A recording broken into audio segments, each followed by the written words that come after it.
নমস্কাৰ আৰু লগতে গুড আফটাৰনুন বন্ধুসকল। আজি মই এই ভিডিঅ'টোৰ যোগেদি আপোনালোকক এটা বস্তু দেখাবলৈ ওলাইছোঁ।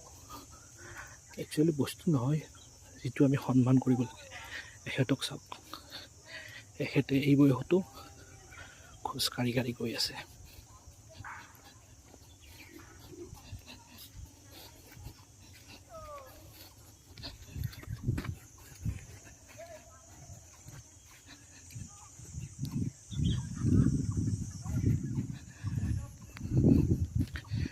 গতিকে আপোনালোকে এতিয়া কি ক'ব? আপোনালোকেতো বিভিন্ন ধৰণৰ বাহানা বনাই আহে, আজি ৰ'দ, কালি বৰষুণ, আজি গা বেয়া। কিন্তু এখেতক মই যিমান দিন খোজকাঢ়িব আহিছোঁ সদায়ে লগ পাওঁ। হয়তো মোৰ মিছ হৈ যাব পাৰে, কিন্তু এখেতৰ কেতিয়াও খোজ কঢ়াটো মিছ নহয়। আৰু সেয়েহে এই বয়সতো তেখেতে এনেকৈ খোজকাঢ়িব পাৰিছে।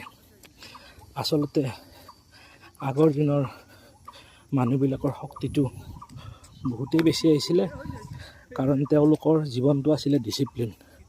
আৰু আজি আমি ৰাতিপুৱা উঠাৰ পৰা ৰাতি শোৱালৈকে আমাৰ জীৱনটো হৈ পৰিছে আনডিচিপ্লিন, যাৰ বাবে আমি ক্ষণে ক্ষণে মৃত্যুৰ ওচৰলৈ সোনকালে গৈ আছোঁ।